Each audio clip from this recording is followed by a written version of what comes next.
questions that need to be answered is, how can I get to know somebody in a halal manner? Because unfortunately a lot of the youth think that Islam is, you don't see the person you want to marry, it's just you meet on the wedding day and khalas, you get married. And obviously we know that's not the case. How could one go about getting to know the opposite gender in a halal manner?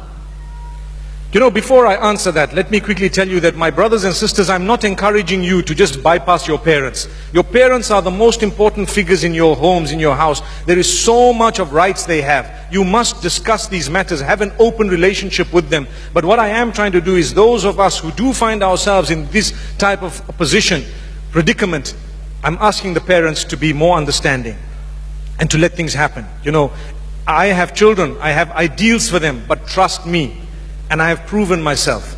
If one of them would come to me and tell me, I'm interested in marrying so and so, I'm interested in two things, deen and akhlaq. You have it and you're interested and both parties are interested. I am only a facilitator of what Allah has instructed me to facilitate. That's all. What happens, happens later. Please, let's open our eyes and continue. So regarding the question of how do I meet in a halal way, halal dating, and I think we'll end with this one, right? Or one more. Okay, no problem, no problem. We have the vote, it's okay. We're still there. You're still the mayor.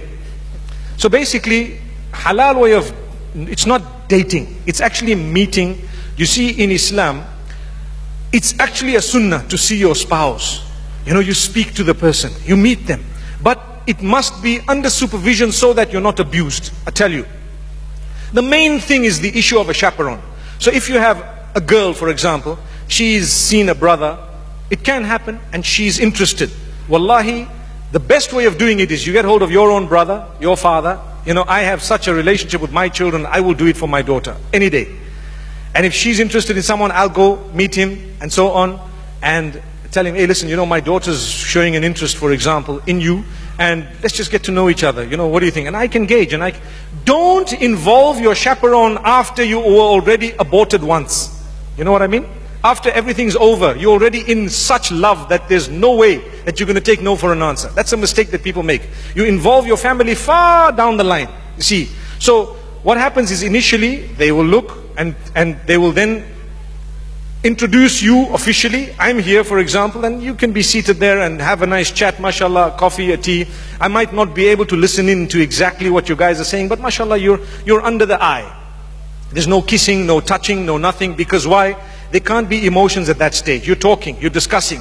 What do you like, what do you not like? You see how the person speaks, how they look, they stand, how tall, short, all these things. It's permissible to look at these things, okay? So if you're satisfied, you can let your parents know. If both of you are satisfied and you're happy, alhamdulillah. If not, nowadays a lot of the people say, I need to meet you again. It's not enough. So you meet again, and you meet again, and you meet again. Every time, similar condition. There is no restriction as to the amount of meetings. Some people come to you and say, no, you must meet once and that's it. And you know what? You bring the tea in and you just say, Salaam alaikum, and you walk out. And he's seen the tea. Subhanallah. A wise guy will say, hang on. You brought me milk tea, I don't want milk tea. I need another cup of tea. I need green tea. And then she speaks to you. And then, trust me, the tea business was belonging to the 1960s and 70s. Subhanallah. At the moment, it's cappuccino, guys. So, you need to know, you're allowed to meet, you're allowed to talk, you're allowed to have a coffee together, you're allowed to sit and chat. You must know, because the last thing you want is for your daughter to marry a guy who's only marrying your daughter because he wants to please his parents, but he's got something on the side, and your daughter is banished. Wallahi, it's happening. Every day it's happening. And they tell you 2 years later, I never wanted to marry you, I've already got my girlfriend, I've already got 3 children from her, and so on. And you're like, why didn't you tell me? Well, I did it for my parents. The punishment of those parents is severe. You destroyed the lives of people. So it's best to be honest, to say, listen, we're wasting time. I've already got someone. My parents are just being funny. Thank you so much. I respect you. I salute you. Shukran. I will say no for you. Thank you. So the person will go back and say, listen, no. It shouldn't even get to that. You should have an open relationship. But the problem with us, we're so hypocritical. We allow our kids to go everywhere. But when it comes to marriage, no, you can't meet him. Dad, I've met 3,000 men in my life. The man I want to marry, you don't want me to meet him. What's the problem? Where are you? What's happening? I've had lecturers who were male. I've had everyone who was, and the man I want to marry, you're not even allowing me to meet him under supervision. And the next thing, the dad says, okay, under supervision. So he comes and he sits right here, right, what do you want to say? Say it. Take it easy. take it. They know, they're on the new generation. There is a generation gap. We are not compromising the deen. We are only showing you how it works up to Qiyamah. Don't come and implement your own culture here when it contradicts the deen. If it doesn't contradict the deen, by all means you're more than welcome. If it does, you're not welcome. May Allah forgive us. So you meet once, you meet twice, you meet 3 times, and then if you're not happy, respectfully, shukran, thank you so much, and so on. Another thing, when you have a chat, can I have your number? Yeah, you can. You know what's the proper way? I would like to suggest, I've seen young girls and boys as well sometimes being bitten by statements of emotional value.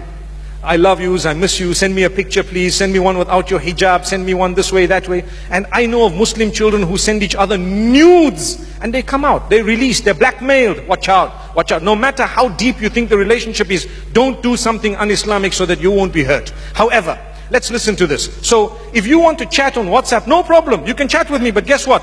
My brother's gonna be the 3rd person in the group. He will be dormant and quiet. The guy says, but don't be so fool. Just be realistic, come on. How? You know what?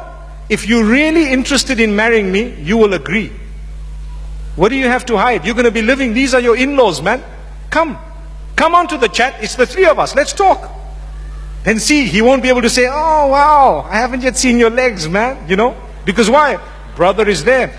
It's only done for your protection. Your heart is one of the most valuable organs. The heart and the mind are the most powerful organs of the body. Do not allow anyone to control those two, because they can hurt you very badly. It's Allah. Allah will control. Allah decides. You gave your heart away. They have the capacity to break your life. And sometimes we do it too soon. Subhanallah. May Allah help us. I've just mentioned a little bit of what I feel. There is a lot more, but inshallah, me and Ali Da'wah, we're going to get together sometime and make a few videos, inshallah. May Allah grant you Jannah. Last question. Say Ameen, ya akhi. Ameen. I was expecting you to say Ameen. If you don't want to make videos with me, it's okay. It's fine. Ameen.